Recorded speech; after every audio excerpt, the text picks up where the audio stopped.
ইউকালু ইয়াউমাল কিয়ামাতি লিআকিলির রিবা খুসসিলাহাকা লিল হাম। কিয়ামতের ময়দানে সুদখোরকে বলা হবে, ও সুদখোর, তুমি তোমার অস্ত্র নাও, আমি আল্লাহর সাথে লড়াই করার জন্য। আমার সাথে লড়াই করবা, অস্ত্র নাও, আমি আল্লাহর সাথে লড়বা, আমার নবীর সাথে লড়বা, অস্ত্র নাও। বলেন এই সাহস কারো আছে কিয়ামতের মাঠে? আল্লাহ তাকে বলবে, না অস্ত্র নাও, আমার সাথে লড়াই করবা। আল্লাহ হেফাজত করেন। এগুলো এক নম্বর ভয়াবহতা। ভয়াবহতা নাম্বার 2, আল্লাহ না করেন যারা সুদ খায় আর এই অবস্থায় যদি মারা যায় যে তিনি সুদী লেনদেনে জড়িয়ে আছেন, কবর থেকে কিয়ামতের ময়দানে সে পাগল অবস্থায় উঠবে। সূরা বাকারার 275 নম্বর আয়াতে আল্লাহ বলেন, আল্লাযীনা ইয়াকুলুনার রিবা লা ইয়াকুমুনা ইল্লা কামা ইয়াকুমুল্লাযী ইয়াতাখাব্বাতুহুশ শাইতানু মিনাল মাস। আল্লাহ তাআলা বলেন, যারা সুদ খায় কিয়ামতের ময়দানে তারা কবর থেকে এমন অবস্থায় উঠবে দেখলে মনে হবে শয়তান যেন তাদেরকে স্পর্শ করে পাগল বানায় দেয়। বলেন নাউযুবিল্লাহ। কেন তাদেরকে পাগল মনে হবে? আল্লাহ তাআলা বলেন, যালিকা বিআন্নাহুম ক্বালু ইন্নামাল বাইউ মিসলুর রিবা। তারা দুনিয়াতে বলতো ব্যবসা সুদের মতো, ব্যবসা সুদের মতো। আওয়াজ দিয়ে নাউযুবিল্লাহ বলেন। আল্লাহ তাআলা বলেন, ওয়া আহাল্লাল্লাহুল বাই'a ওয়া হাররামার রিবা। আল্লাহ ব্যবসাকে হালাল করেছেন, সুদকে আল্লাহ হারাম করেছেন। তাহলে ব্যবসার লাভ হালাল, সুদের লাভ হারাম। তারা যুক্তি দেয় ব্যবসায়ও লাভ হয়, সুদেও লাভ হয়। ব্যবসার লাভ যেহেতু হালাল, সুদের লাভও হালাল, এটা তাদের যুক্তি। অথচ ব্যবসায়ী লাভ করে মাথার ঘাম পায়ে ফেলে মাস শেষে হিসাব টানে আর টেনশনে থাকে, আহারে কত টাকা লাভ হবে জানি না। সুদখোর 25 দিন শুধু আরামে কাটায়, 25 দিন পর ফোন দেওয়া শুরু করে, মনে আছে তো তারিখটা, তারিখ বাড়লে টাকাও কিন্তু বাড়বে। ব্যবসার টাকা মাথার ঘাম পায়ে ফেলা টাকা, সুদের টাকা অন্যের রক্ত চোষা টাকা। 2 লাভ কি এখনো এইটারে লাভ বানায়? আল্লাহ হেফাজত করেন। এগুলো 2 নাম্বার ভয়াবহতা। ভয়াবহতা নাম্বার 3, আমার দিকে তাকান 3 নাম্বারটা বোঝার জন্য। কিয়ামতের ময়দানে সুদখোরকে যখন উঠানো হবে, ওরে দেখলে মনে হবে কেউ ওর গলাটা এইভাবে চাপ দিয়ে ধরছে, এইভাবে। আসলে কিন্তু কেউ ধরে নাই, কিন্তু মনে হবে চাপ দিছে। ফাঁস দিলে একটা মানুষের জিহ্বা যেমন বের হয়ে যায়, ফাঁসি দিলে এইভাবে তার মুখটা মনে হবে দেখলে হা হা করতে করতে সে কিয়ামতের ময়দানে উঠবে। উমদাতুত তাফসীর 1 নম্বর খণ্ড 330 নম্বর পৃষ্ঠা। আব্দুল্লাহ ইবনে আব্বাস রাদিয়াল্লাহু তাআলা আনহুমার বর্ণনা, তিনি বলেন, আকিলুর রিবা ইউবআসু ইয়াউমাল কিয়ামাতি মাজনুনান ইউখনা। সুদখোরকে কিয়ামতের ময়দানে উঠানো হবে এমন অবস্থায় দেখলে মনে হবে পাগল, আর মনে হবে তার গলা চেপে কেউ হত্যা করতে চায়, শ্বাসরোধ করে তাকে কেউ হত্যা করতে চায়, দেখলে এমনটা মনে হবে। এটা হলো 3 নাম্বার ভয়াবহতা। ভয়াবহতা নাম্বার 4, এটা শোনার পরে টেনশন করেন আজকে রাত্রে থেকে। আমাদের জন্য আল্লাহর পক্ষ থেকে বরাদ্দকৃত হালাল রিজিক আছে, এই হালাল রিজিক সুদের কারণে আল্লাহ নিয়ে যায়। হালাল রিজিক, যা যা তুই সুদ খা, হারামটা খা, তোমার হালালটা লাগবে না, হালালটা আমি নিয়ে গেলাম। তুমি যেহেতু হারামটাই তোমার লাগবে, এটাই খাও তুমি, আমি হালালটা নিয়ে গেলাম। এটা 4 নাম্বার। সূরা নিসার 160 161 নম্বর আয়াতে আল্লাহ বলেন, ইহুদিরা 4টি অপরাধের কারণে তাদের জন্য বরাদ্দকৃত হালাল আমি আল্লাহ হারাম করে দিয়েছি। বরাদ্দ ছিল হালাল, আল্লাহ হারাম করতে। চিন্তা করা যায় আপনার হালাল জিনিস আল্লাহ হারাম করছে। অপরাধ 4টা অপরাধ ছিল, এর মধ্যে একটা ছিল সুদ খাওয়া। আল্লাহ বলেন, ফাবিযুলমিম মিনাল্লাযীনা হাদু হাররামনা আলাইহিম তাইয়্যিবাতিন উহিল্লাত লাহুম ওয়া বিসাদ্দিহিম আন সাবিলিল্লাহি কাসীরা ওয়া আখযিহিমুর রিবা ওয়া ক্বাদ নুহু আন ওয়া আকলিহিম আমওয়ালান নাস বিল বাতিল। ইহুদিদের জুলুমের কারণে 2 নাম্বার, মানুষকে আল্লাহর রাস্তায় বাধা দেওয়ার কারণে 3 নাম্বার, সুদের অর্থ গ্রহণ করার কারণে 4 নাম্বার, মানুষের সম্পদ অন্যায়ভাবে ভক্ষণ করার কারণে। হাররামনা আলাইহিম তাইয়্যিবাত অর্থাৎ আমি আল্লাহ তাদের জন্য পবিত্র জিনিসটা হারাম করে দিলাম, পবিত্র জিনিস হারাম করে দিলাম। উহিল্লাত লাহুম, যা তাদের জন্য হালাল ছিল। কত বড় টেনশনের কথা, হালাল জিনিস হারাম হয়ে যাবে। সুদ, আল্লাহ আমাদেরকে সুদ থেকে হেফাজত করেন। আমিন। অপরাধ, এই অপরাধ সামাজিকভাবে এটাকে বয়কট করতে হবে। যদি না করেন কি হবে? গজব নাম্বার 5 শুনলে বুঝে আসবে। গজব নাম্বার 5, এটা আমার সাথে বলেন। বলেন, যেই এলাকায় সুদের কারবার বেড়ে যায়, ব্যভিচার বেড়ে যায়, যেই এলাকায় দুটি অপরাধ বেড়ে যায়, এক ব্যভিচার, 2 সুদের কারবার, ওই এলাকা আল্লাহর গজবকে তারা টেনে নিয়ে আসে। আল্লাহ আযাব দিতে চায় না। সুদখোর আর জিনার অপরাধের কারণে ওই এলাকাবাসী আল্লাহর গজব হালাল করে নিজেদের জন্য। আল্লাহ হালাল করে নাই, ওরা এটা হালাল করে নিয়ে আসে যে আল্লাহ দেন দেন, গজব দেন। আত-তারগীব ওয়াত-তারহীব কিতাবের নাম 3 নম্বর খণ্ড 69 নম্বর পৃষ্ঠা। রাসূলুল্লাহ সাল্লাল্লাহু আলাইহি সাল্লাম বলেন, ইযা যাহারাত জিনা ওয়ার রিবা ফি ক্বরিয়া, কোন এলাকার মধ্যে যখন ব্যভিচার বেড়ে যায়, সুদের কারবার বেড়ে যায়, قد أحلوا بأنفسهم عذاب الله,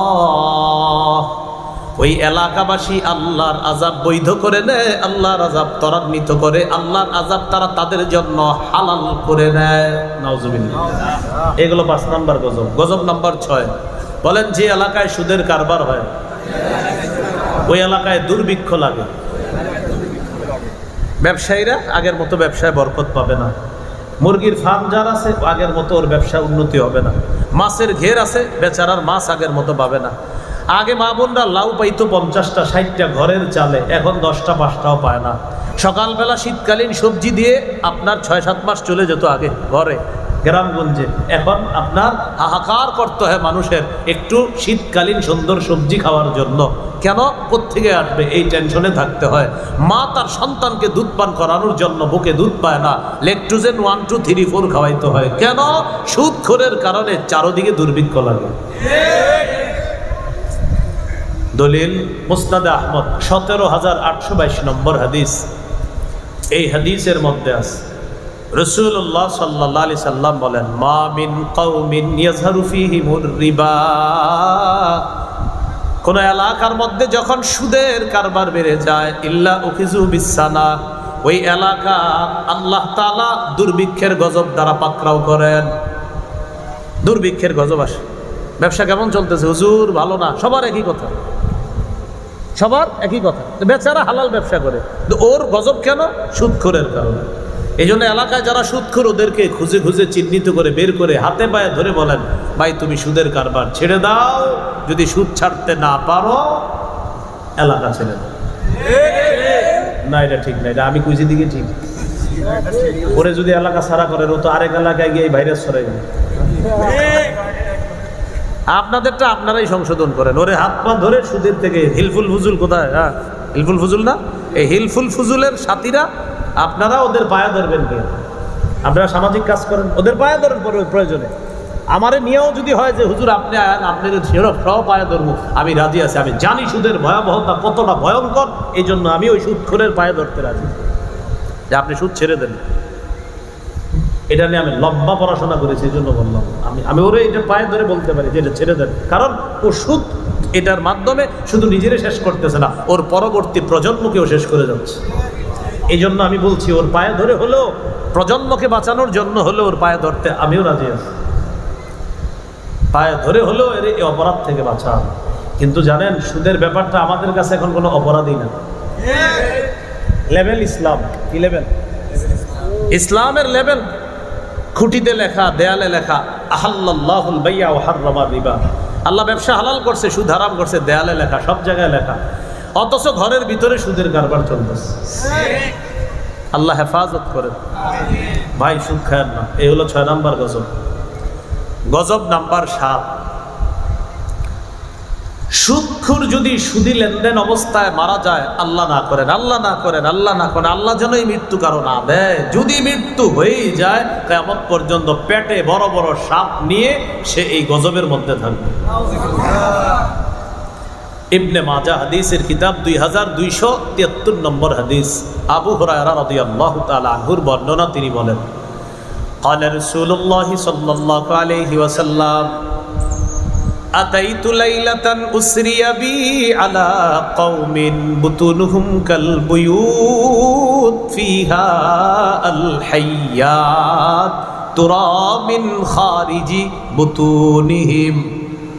মেরাজের রাতে একদল মানুষের পাশ দিয়ে আমি গেলাম। এই মানুষগুলার দিকে তাকাইলাম, তাকায় দেখলাম তাদের পেটগুলা বিশাল বড় বাড়ির মতো, পেটগুলা বাড়ির মতো। এই বাড়ির মধ্যে সাপ, পেটগুলা বাড়ির মতো, এটার মধ্যে সাপ। তোর দেখা যায় মিন খারিজি বুতুনিহিম, পেটের বাহির থেকে সাপগুলা দেখা যায়, দৌড়ায় দেখা যায়। আমি প্রশ্ন করলাম, মান হাউলা ইয়া জিবরিল, জিবরিল এরা কারা? জিবরিল আলাইহিস সালাতু ওয়াস সালাম জবাব দিলেন, হাউলাই আকালাতুর রিবা ইয়া রাসূলুল্লাহ। হুজুর, এরা সুদখোরের দল, কিয়ামত পর্যন্ত এই সাপ পেটে নিয়ে এই অবস্থায় তাদের জীবন যাপন করতে হবে। আল্লাহ হেফাজত করেন। এগুলো 7 নম্বর গজব। গজব নম্বর 8, মা আছে কাদের কাদের? মা, হাত নামান। গজব নম্বর 8, সুদ খাওয়া, আপন মায়ের সাথে ব্যভিচার করা।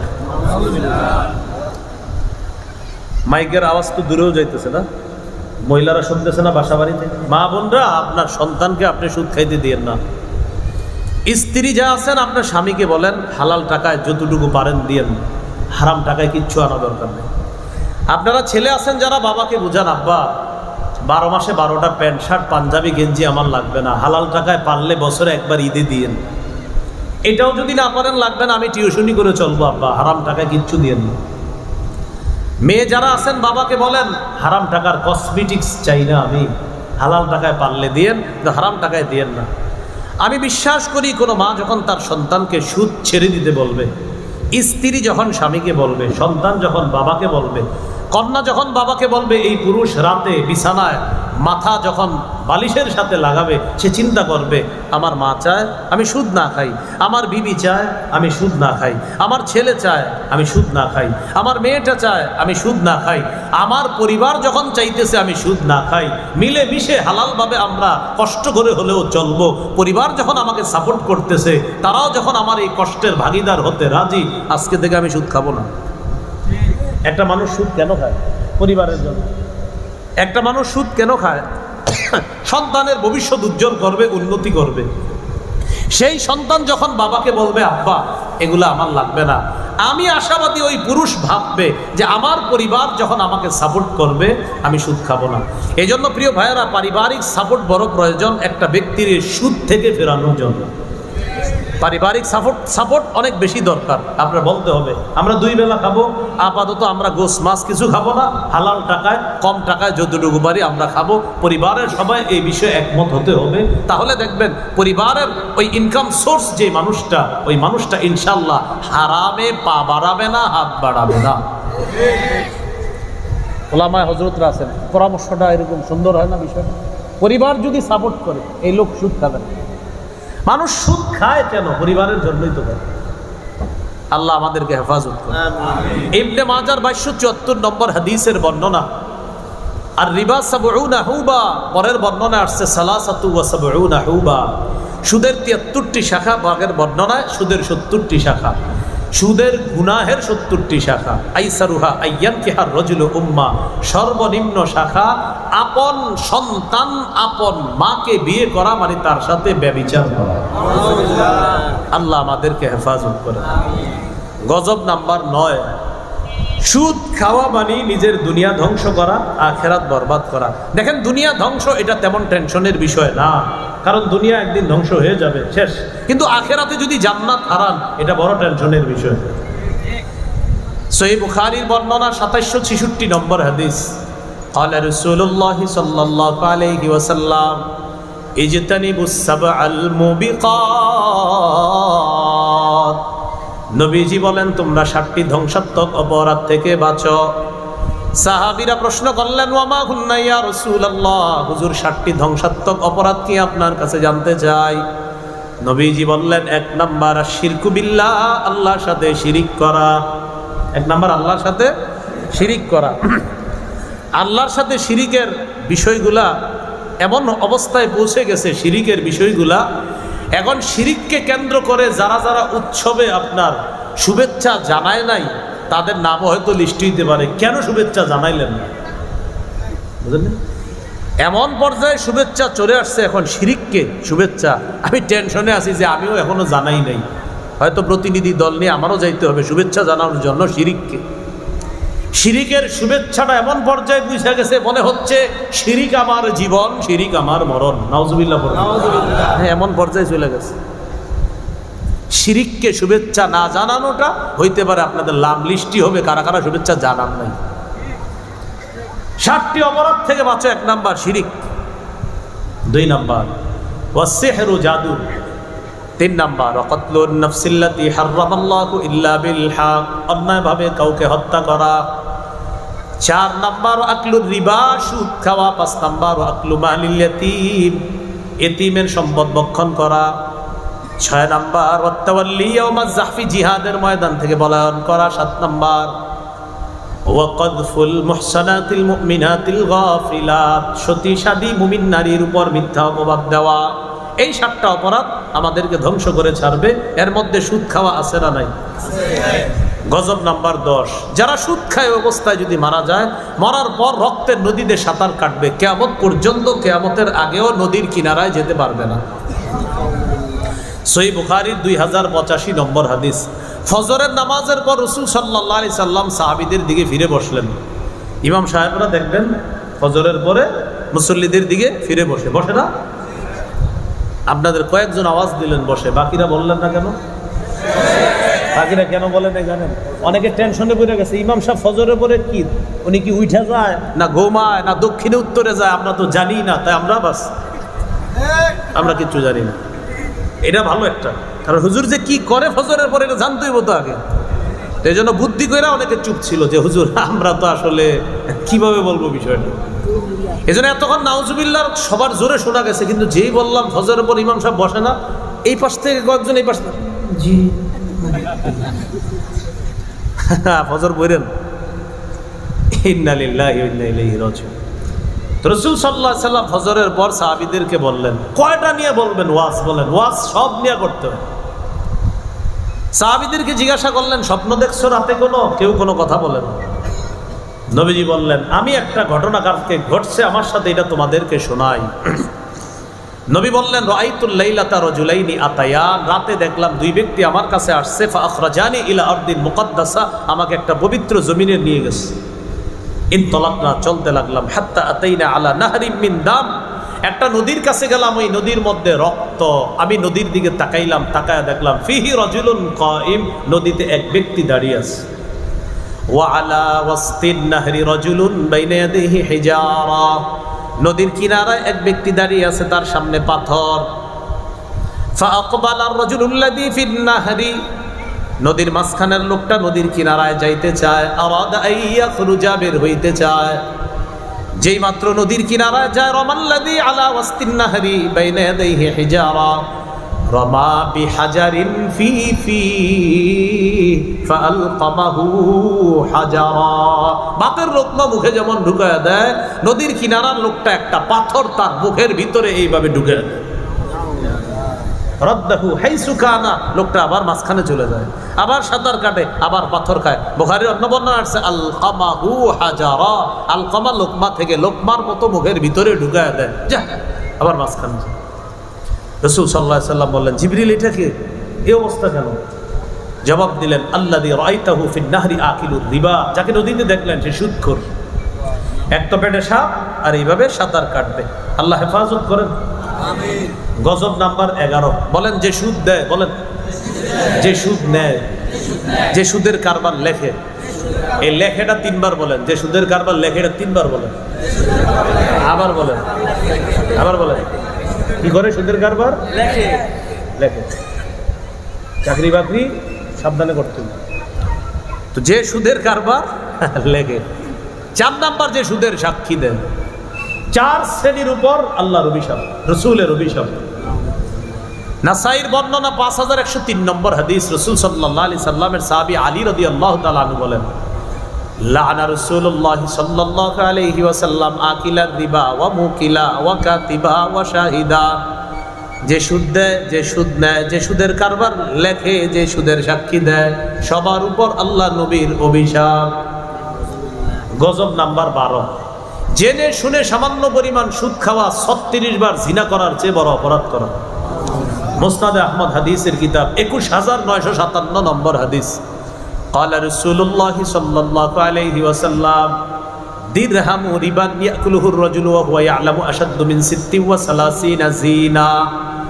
জেনে শুনে সামান্য 1 দিরহাম পরিমাণ সুদ খাওয়া 36 বার জিনা করার চাইতে বড় অপরাধ করা।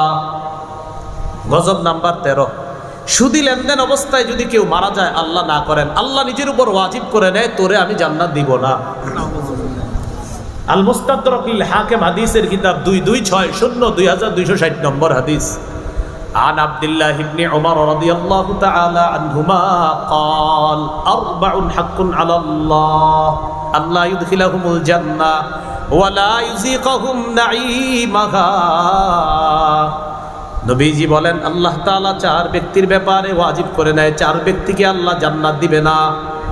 1 নাম্বার মুদমিনুল খামরি, যে মদ পান করে। কি পান করে? কি পান করে?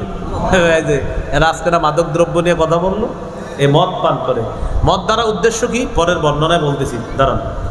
1 নাম্বার যে মদ পান করে। 2 নাম্বার ওয়া আকিলুর রিবা, যে সুদ খায়। 3 নাম্বার ওয়া আকিলু মালিল ইয়াতীম, যে এতিমের সম্পদ ভক্ষণ করে। 4 নাম্বার ওয়াল আকুলি ওয়ালিদাই, পিতা মাতার নাফরমান সন্তান। এই 4 শ্রেণীকে জান্নাত না দেওয়া আল্লাহর হক। এটা হলো গজব নাম্বার 13। গজব নাম্বার 14, কিয়ামতের আগে 3টি অপরাধ বাড়বে। বলেন কয়টি? বলেন, ব্যভিচার, সুদের কারবার, মাদক দ্রব্য। এই 3টার মধ্যে সুদ আছে, মাদক দ্রব্য আছে, ব্যভিচার আছে। সহিহুত তারগীব আত-তারগীব ওয়াত-তারহিব কিতাব 3 নম্বর খণ্ড 70 নম্বর পৃষ্ঠা। ক্বালা রাসূলুল্লাহ সাল্লাল্লাহু আলাইহি ওয়াসাল্লাম, বাইনা ইয়াদাইস সাআতি ইয়াযহারুজ জিনা ওয়ার-রিবা ওয়াল-খাম। কিয়ামতের আগে ব্যভিচার বাড়বে, সুদ বাড়বে, মাদক দ্রব্য বাড়বে। মাদক দ্বারা উদ্দেশ্য মদ, ইয়াবা, বাবা, গাঁজা, হিরোইন, ফেন্সিডিল, আফিম, কানাডা ড্রাই, মাস্তুদ, শ্যাম্পেইন, ডাইল, যা আছে সব। হ্যাঁ, মাদক দ্রব্য। আমার একটা ওয়াজ আছে, দেখবেন, মাদক দ্রব্য নিয়ে একটা ওয়াজ। এনে আরো অনেকগুলো কইছি, এনে তো কম কইছি।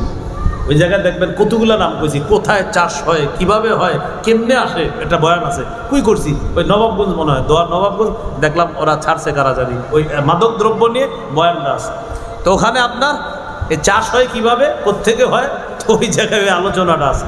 মাদক দ্রব্য নিয়ন্ত্রণ করার জন্য সামাজিকভাবে সন্তানদেরকে ইসলামী শিক্ষায় শিক্ষিত করার বিকল্প কোনো চিন্তা যদি কারো থাকে, তো আপনি আর এই টেনশন করেন না যে মাদক দ্রব্য নিয়ন্ত্রণ হবে। ইসলামী শিক্ষা মুসলমান বলতেই প্রত্যেকের মাঝে বেসিক শিক্ষা থাকতেই হবে যদি মাদক দ্রব্য নিয়ন্ত্রণ করতে চান। আর আপনি যদি বলেন না আমি ইসলাম শিখবো না, আমি মদও খাবো না, ওই আপনি কিছুদিন পরে আপনি খাইবেন। তো এই জন্য মাদক দ্রব্য, এটার জন্য আপনার শর্ত হলো ইসলামী শিক্ষার ব্যাপকভাবে বিস্তার ঘটানো। বয়স্ক শিক্ষার বিস্তার ঘটাইয়েছেন যেভাবে, এইভাবে দাওয়াত ও তাবলীগের মেহনতটা বাড়াতে হবে এলাকার মধ্যে। এই যারা মাদক দ্রব্য নেয় এদেরকে ধরে ধরে দাওয়াত ও তাবলীগের কাজে লাগানোর চেষ্টা করেন। অনেক মাদক দ্রব্য যারা মদ নিত এদেরকে বিভিন্ন জায়গায় পাঠায়, লাভ হয় নাই। 40 দিন পাঠাইছে, এরপরে আবার 4 মাস গেছে, মাশাআল্লাহ, আল্লাহর ওলি হইয়া মাথায় পাগড়ি দিয়া দাঁড়িয়ে আর মসজিদে নামাজ পড়ে। এইভাবে আগাইতে হবে। বিশেষ করে এলাকার ওলামায়ে কেরাম যারা আছে, ইমাম খতিব সাহেব, তাদের সাথে বেশি সম্পৃক্ত হতে হবে হিলফুল ফুজুলকে। এই হিলফুল ফুজুল ওলামায়ে কেরামের সাথে সম্পৃক্ততা বাড়ায়া আলেমদের সাথে পরামর্শ করে মাসে, এই বছরে একবার মাহফিল এরকম না, বরং প্রতি সপ্তাহে সাপ্তাহিকভাবে কিভাবে কাজ করা যায় এলাকায়, হিলফুল ফুজুলের এই চিন্তা থাকতে হবে। প্রথমত প্রতিদিন কিছু কিছু কাজ হতে হবে, আপনার কাজ বন্ধ করা যাবে না। বাকি সামনে রাখতে হবে ওলামায়ে কেরাম খতিবদেরকে। দ্বিতীয় মাথায় আনতে হবে শুক্রবারটাকে আপনি টার্গেট করতে হবে, বছরে মাসে সপ্তাহে একদিন। এটা এই দিনটা কিভাবে কাজে লাগানো যায়, যেমন উত্তর পাড়ার যারা আছেন আপনারা সবাই মিলেমিশে দক্ষিণ পাড়া মসজিদে গেলেন, কি যে আজকে দক্ষিণ পাড়া মসজিদে বাদ মাগরিব আলোচনা হবে। এই বাদ মাগরিব আলোচনায় উত্তর পাড়ার সবাই যেতে হবে। তখন যুবক যারা আছে এদেরকে ধরে টরে সবাই মিলেমিশে নিয়ে যাবেন। উত্তর পাড়ার মাহফিলে আবার দক্ষিণ পাড়ার এরা আসবে। এইভাবে ইমাম খতিবদের সাথে বসে বসে আপনারা সাপ্তাহিক কিছু প্ল্যান করতে হবে। এভাবে আশা করি ইনশাল্লাহ সমাজের পরিবর্তন ঘটানো সম্ভব হতে পারে। আমাদের গ্রামে আলহামদুলিল্লাহ আগে আপনার বেদাত চালু ছিল, ভয়ঙ্কর বেদাত, এমন এমন বেদাত যে বেদাতকে কেন্দ্র করে আপনার ইমানও থাকার কথা না, এমনও বেদাত। আলহামদুলিল্লাহ ইমামরা মিলে এখন এই কাজগুলা করে, ইমাম সাহেবরা, খতিব সাহেবরা, যে সাপ্তাহিক তারা আলোচনা করে। যেমন আপনার এক ইমাম সাহেব এই মসজিদে আয়োজন করছে, সব ইমামরা ওই সপ্তাহে ওখানে আসে, সব ইমাম সাহেবরা আসে, মানে এই মসজিদে সব ইমাম সাহেবরা আসতেছে। আবার আরেক ইমাম সাহেবের মসজিদে সব ইমাম সাহেবরা যাইতেছে। তো আমগো ইমাম সাহেব হুজুর ওই মসজিদে যায়, এতে কি করে ছেলেরাও আগ্রহী হয়ে ইমাম সাহেবের সাথে ওখানে যায়। এইভাবে আলহামদুলিল্লাহ আমাদের গ্রামে এখন বেদাত নেই। হ্যাঁ একদম, আমাদের গ্রামে এটা কেউ বলবে না ইমাম সাহেবের হুজুর চলেন বাসায় মিলাদ আছে, বা সাহস নাই মুখ দিয়ে বলা, এতটুকু বলবে হুজুর দোয়া অনুষ্ঠান আছে, কিন্তু মিলাদ বা বেদাত আছে ঘরে এটা বলা সাহস নেই। এইভাবে আপনার সামাজিকভাবে সামাজিক কাজগুলা করা যায়। আল্লাহ তৌফিক দান করেন। সর্বশেষ কথা, গজব 14টা বললাম, সর্বশেষ কথা একটু শোনেন। আপনারে আমি একটা বাসা দিলাম, বাসা কি দিছি, 5 লক্ষ টাকা নিলাম, আর বাসাটা থাকবেন 5 বছর। 5 বছর পর 5 লক্ষ দিয়ে দিব, বাসা ফেরত দিবেন। মাঝখানে আপনি বাসা অনেক কিছু করছেন, এটা চলেনি এলাকায়, এটাকে বলে মর্গেজ। কি বলে? মর্গেজ, হারাম, সুদ নাকি? এবার বুঝেন একটু। আব্দুল্লাহ ইবনে মাসউদ রাদিয়াল্লাহু তাআলা আনহুর কাছে এক ব্যক্তি আসছে, আসার পরে বলছে আমি একজনকে 500 দিরহাম রুপি, 500 দিরহাম ঋণ দিছি, রহানানি ফারাসা, তিনি আমাকে একটা ঘোড়া বন্ধক রাখছে। 500 দিরহাম ঋণ দিছি, তিনি ঘোড়া বন্ধক রাখছে। আব্দুল্লাহ ইবনে মাসউদ রাদিয়াল্লাহু তাআলা আনহু বললেন তাহলে বন্ধক রাখছে কি কয়? ঘোড়া।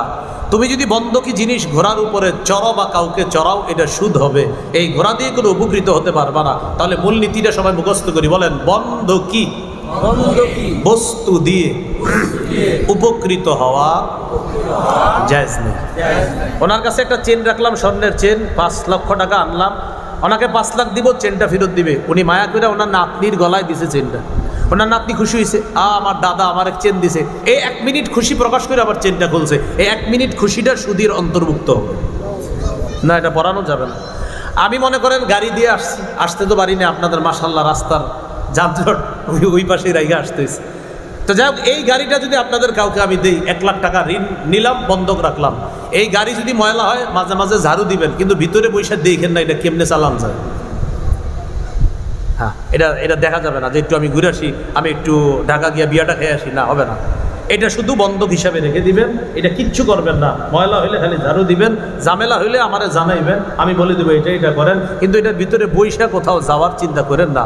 কারণ মূলনীতি শিখে ফেলছি আমরা। বলেন বন্ধকি বস্তু দিয়ে উপকৃত হওয়া জায়েজ নাই। আল্লাহ আমাদের সকলকে সুদমুক্ত সমাজ গঠন করার তৌফিক দান করেন, মাদকমুক্ত সমাজ গঠন করার তৌফিক দান করেন। আল্লাহ আমাদের সকলের আজকের এই আয়োজনকে কবুল করে নেন। 12টা বাজে, বড়দের সাথে এক মজলিসে আবার বসতে হবে। এখন গিয়ে 12টা বাজে, ওখানে শায়েখ হারুন ইজাহার সাহেব আছে, মুফতি জসিমউদ্দিন রহমানী সাহেবের আলোচনা সম্ভবত শেষ, দালকানগরের মুফতি জাফর সাহেব হজরতের আলোচনার পরেই আমার আলোচনায় বসতে হবে। আবার এটা হলো ওপারে কামরাঙ্গের চর। আজকে এই পর্যন্তই। আল্লাহ আমাদের সকলকে যে কথাগুলো শুনলাম বললাম আমল করার তৌফিক দান করেন। সামাজিকভাবে ব্যক্তিগতভাবে সবাই যেন সুদ নামক ভয়ঙ্কর অপরাধ থেকে বাঁচতে পারি, আল্লাহ তৌফিক দান করেন। আমিন ওয়া আখিরু দাওয়ানা আলহামদুলিল্লাহি রাব্বিল আলামিন।